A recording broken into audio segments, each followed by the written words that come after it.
오늘 말씀은 주님의 제자가 되려면 어떻게 해야 되는지 자기 십자가를 질 것과 세 가지 비유를 통해서 설명하고 있는 내용입니다.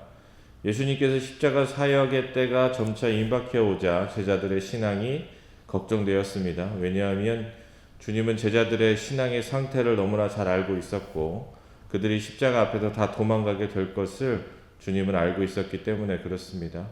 그래서 그들이 환난 가운데서도 제자의 삶을 살아갈 수 있도록 하기 위해서 오늘 말씀을 해주시는 것입니다.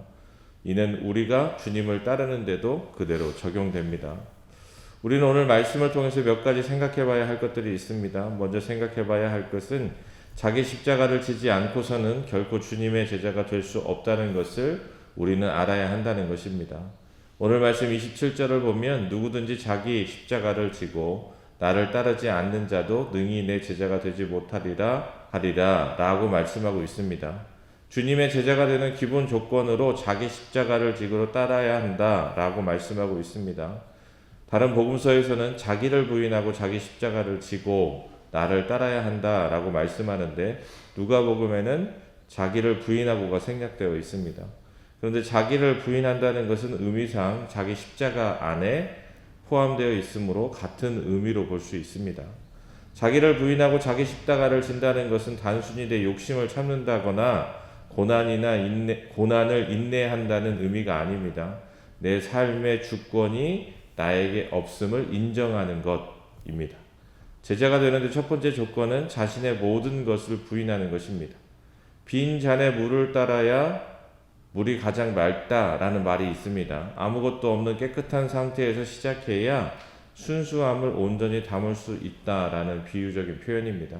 세계적인 바이올린 교수나 피아노 교수들은 독학으로 잘못된 자세를 익혀온 학생보다 아예 악기를 처음 잡아보는 초보자들을 가르치는 것을 훨씬 선호한다고 합니다. 아무리 어려운 곡을 지금 연주할 수 있어도 기본 자세가 잘못되어 있으면 앞으로 더 어려운 곡을 연주하거나 더 깊은 소리를 내지 못하기 때문에 그렇습니다. 게다가 기존의 습관을 고치는 것이 처음 가르치는 것보다 훨씬 어렵기 때문에 그렇습니다. 그래서 한 유명한 작곡가이자 교육자였던 어떤 사람은 레슨비를 받을 때에 아무것도 모르는 초보자에게는 $10, 어디서 잘못 배워온 학생에게는 $20를 받았다고 해요. 그러자 어디서 음악을 배워온 사람이 나는 기본을 배워왔는데 왜 더 받느냐고 묻자 그는 잘못된 것을 잊어버리는 법을 배우는데 $10를 더 내야 한다라고 말했다고 합니다. 그렇습니다. 주님의 제자가 되려면 기존의 나의 생각, 나의 삶의 방식 등 모든 것을 백지 상태로 만들고 주님의 뜻을 받아들여야 주님의 제자가 될 수 있다는 것입니다. 그렇기 때문에 자기를 부인하고 자기 십자가를 지는 것은 중요합니다. 십자가가 무엇입니까? 죽음의 상징입니다. 즉 이전의 나를 죽이는 것입니다. 또한 자기 십자가는 주님이 지신 십자가를 나의 삶 안에 져야 한다라는 것을 뜻하기도 합니다. 그러니까 자기 십자가를 진다는 것은 나를 비우고 주님의 것으로 채운다라는 의미입니다. 그렇게 하기 위해서는 어떻게 해야 합니까? 오늘 말씀 26절 말씀을 보면 무릇 내게 오는 자가 자기 부모와 처자와 형제와 자매와 더욱이 자기 목숨까지 미워하지 아니하면 능히 내 제자가 되지 못하고 라고 말씀하고 있습니다. 여기서 미워하다라는 표현은 감정적인 미움을 뜻하는 것이 아닙니다. 상대적인 우선순위를 나타내는 것입니다. 즉 가족이나 자신의 목숨보다도 예수님을 따르는 가치를 가장 위에 둘 수 있어야 예수님의 제자가 될 수 있다라는 뜻입니다. 이처럼 철저히 자신의 삶의 주권을 주님께 맡길 때 주님의 제자가 될 수 있다는 것입니다. 그리고 또 생각해 봐야 할 것은 철저한 계산과 각오가 있어야 주님의 제자가 될 수 있다라는 것입니다. 오늘 말씀 28절을 보면 너희 중에 누가 망대를 세우고자 할진대 자기의 가진 것이 준공하기까지에 족할는지 먼저 앉아 그 비용을 계산하지 아니하겠느냐 라고 말씀하고 있습니다. 헤롯 가문은 유독 건축에 집착했다고 합니다.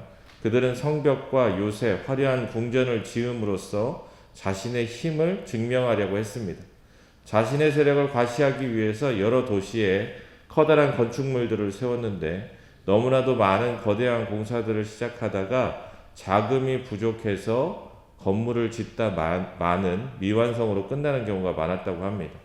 그래서 헤롯 가문은 자신을 과시하기 위해서 시작한 건축 사업이 오히려 짓다 말게 되어서 백성들에게 조롱거리, 비난거리가 된 것입니다. 자신을 높이려고 건축을 시작했는데 철저히 계산하지 않고 시작했다가 오히려 미완성이 되어서 수치가 된 것을 예로 주님께서 말씀하고 있습니다. 그리고 31절 말씀을 보면 또 어떤 임금은 다른 임금과 싸우러 갈 때 먼저 앉아 1만 명으로서 저 2만 명을 거느리고 오는 자를 대적할 수 있을까 헤아리지 아니하겠느냐라고 말씀하고 있습니다. 이 또한 헤롯과 관련이 있습니다. 헤롯은 헤로디아와 결혼하기 위해서 첫 번째 아내였던 아라비아 왕 아레타스의 딸과 이혼을 해야 했습니다. 이로 인해 헤롯은 아라비아와 전쟁을 하게 되었고 그 전쟁에서 대패하게 됩니다. 그런데 이 전쟁에서 대패하게 된 것이 헤롯이 치밀하게 전쟁을 계산하지 않았기 때문입니다. 전쟁을 눈앞에 둔 왕이 사전에 치밀한 계획을 세워 전쟁을 준비해야 했는데 헤롯은 로마의 도움을 받으면 이길 수 있을 것이다 라고 생각하고 전쟁을 벌였는데 로마가 도와주지 않자 그 전쟁에서 대패하게 됐다고 합니다.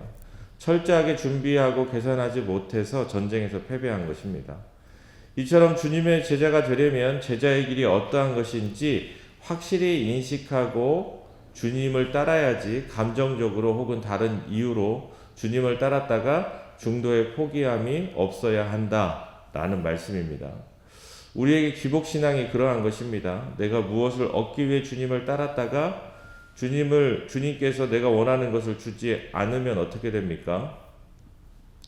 주님을 따르기를 거부하게 되는 것입니다. 이 대표적인 예가 주님의 제자들입니다. 그들은 자신들이 원하는 것을 이루기 위해서 주님을 따랐다가 자신들이 원하는 것을 이룰 수 없다라는 것을 깨닫게 되자 주님을 버리고 다 도망갔습니다. 우리들 또한 마찬가지일 수 있다는 거예요. 물론 제자들은 부활하신 주님을 만나고 이제 자신들이 원하는 것이 아닌 자기 십자가를 지는 길을 걸어가 주님의 제자로서의 삶을 살았습니다. 그러므로 우리들 또한 나의 신앙을 점검해 볼 수 있어야 됩니다.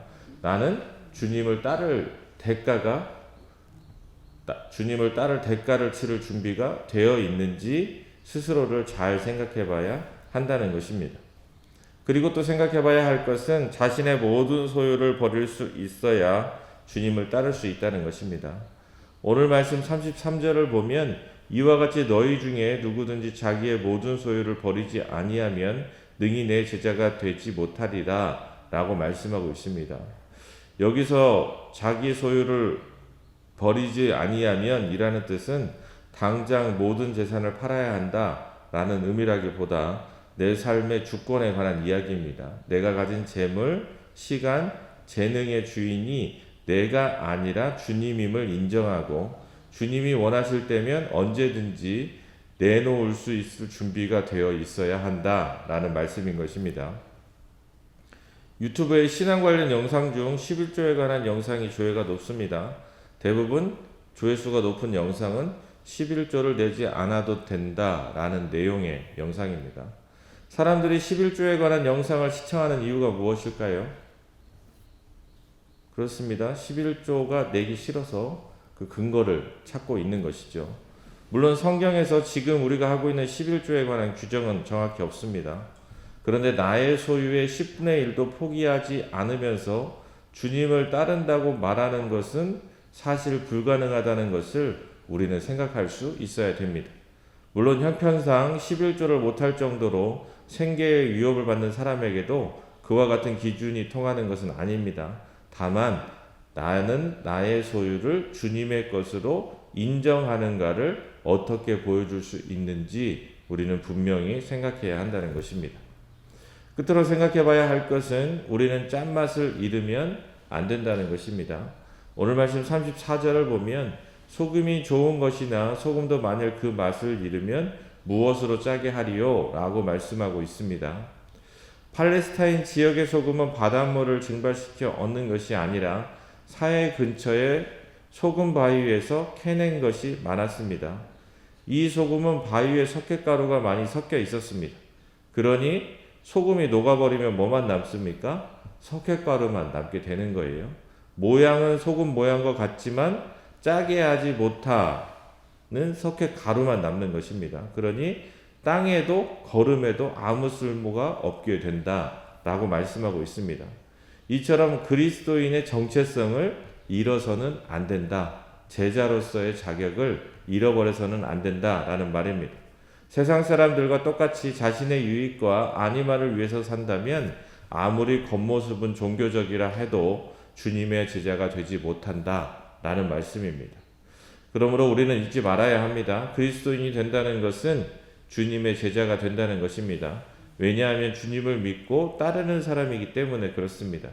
그리고 주님을 따른다는 것은 하나님의 형상을 회복하고 하나님과의 온전한 연합을 이룬다는 것을 뜻합니다. 즉 하늘의 뜻을 이루는 삶을 살아간다라는 것을 의미합니다. 그러므로 우리는 모두 주님의 제자의 길로 나아가 하늘의 뜻을 이루고 하늘의 복을 누리는 저와 여러분 될 수 있기를 주님의 이름으로 소망합니다.